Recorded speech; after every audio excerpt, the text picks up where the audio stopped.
Oi pessoal, tô de volta.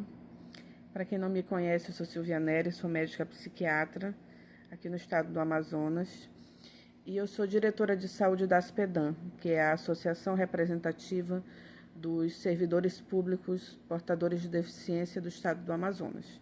E o nosso papel também é informar. Há um tempo atrás eu vim aqui para falar sobre o laudo do TEA, né, que ele tem aqui no estado do Amazonas. É, validade, tempo de validade indeterminado, ou seja, né, ele é definitivo ali para os fins periciais, para fazer perícia. Isso ajudou bastante os familiares que não tinham que estar o tempo todo renovando. E assim, se a gente não informa, se a gente não faz vídeo, não faz psicoeducação, não fala, muitas vezes as pessoas encontram barreiras, chegam em algum lugar, ah, não, esse laudo é antigo, ah, esse laudo ele tem que ser renovado. E aí a pessoa tem que estar buscando todo o tempo o serviço de saúde. A gente sabe que não é fácil, muitas vezes, conseguir vaga com especialista para estar renovando laudo sem necessidade, né? Porque a lei ampara e respalda e diz que o laudo ele é definitivo para fins periciais. Certo? Então, conhecimento é poder. Então, vamos lá. O doutor Leonardo, que é o diretor lá do CAPS Massaroca, que é o CAPS lá de Manacapuru, ele me passou uma legislação nova, né? Porque ele sabe que eu gosto muito dessa parte e que eu faço esse trabalho de psicoeducação, de informação. E o que é que essa nova lei trouxe?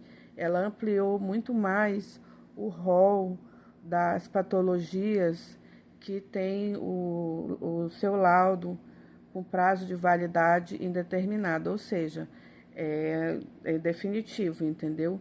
Você não precisa ficar renovando todo o tempo para fins de fazer perícia. E aí, o que é uma coisa muito boa, né? Então, essa lei, eu vou falar para vocês aqui sobre ela. Eu vim aqui para falar sobre isso. É a Lei 6.596, de 27 de novembro de 2023.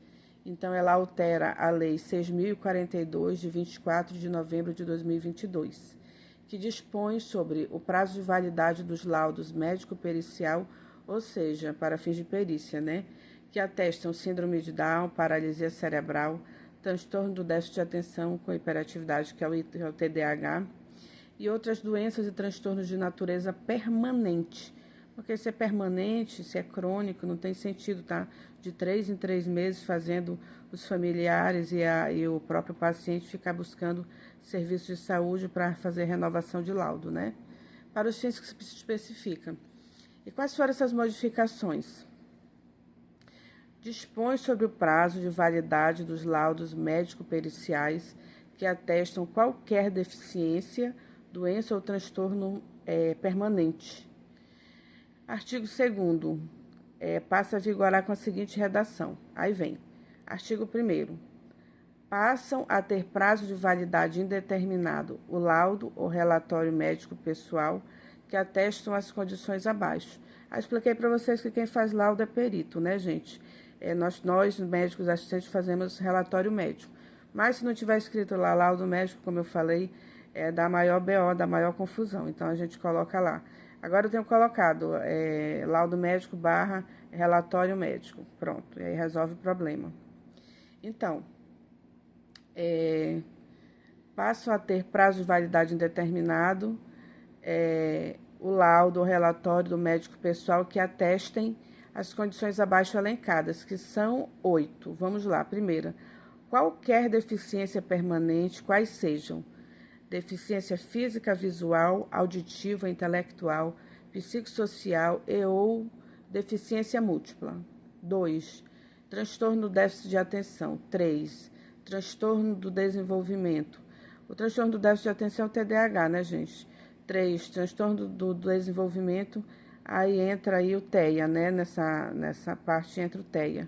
4. Transtorno do processamento sensorial. 5º, transtornos mentais, esquizofrenia, transtorno bipolar, transtorno esquizoafetivo, os vários transtornos mentais que a maioria deles é crônico, né?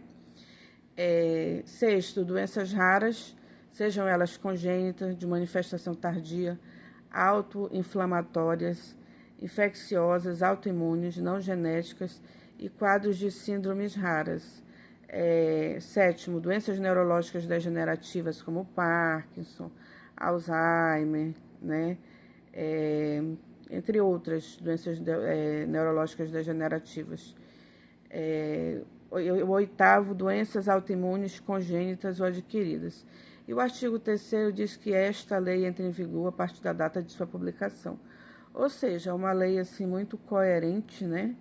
Muito pertinente, já que a pessoa que é TEA hoje, ela vai ser TEA daqui a 30 anos, a pessoa que é esquizofrênica hoje vai ser esquizofrênica daqui a 20 anos, a pessoa que tem lúpus, ela vai ter lúpus a vida inteira. Então, isso só fazia aumentar o sofrimento das famílias e do próprio paciente, atrás de laudo para fazer sua perícia e ter os seus direitos garantidos como cidadão, né, para ter o mínimo de dignidade, né, atrás dos seus benefícios, dos seus auxílios de doença. Então, assim, eu acho muito coerente, muito pertinente. Eu acho que já era para ter há muito tempo isso, mas, como eu falei, de 2023, a gente está em 2025, conforme a gente vai tomando conhecimento das legislações, essa é uma legislação estadual, tá? Ela serve aqui para o Amazonas, entendeu? Eu tinha buscado uma legislação federal que tinha sido aprovada numa das casas, eu não lembro agora se era no Senado ou se era na outra casa legislativa, e que tinha sido aprovada e que estava faltando a votação na outra casa legislativa, e que tinha mais ou menos o mesmo conteúdo, que era tornar permanente os laudos das doenças crônicas, né? E de diminuir o trabalho das pessoas. Eu tinha encontrado só essa, mas assim, ainda estava em processo de votação, tudo mais, ainda não tinha sido sancionado. Quando tiver essa legislação federal, porque aí vai beneficiar todos os estados, os membros, né, do Brasil aqui, do nosso país, aí eu trago aqui para vocês. Então, eu estou aguardando essa votação nas duas casas legislativas, com certeza deve ser aprovado, né, porque é uma tendência, e aí eu trago para vocês. Mas, enquanto isso, nós, cidadãos aqui do Amazonas, nós temos esse direito, temos essa legislação que ampara, tá bom? Então, isso aí serve para tudo que foi colocado aqui, tá bom? Espero ter ajudado e até o próximo vídeo.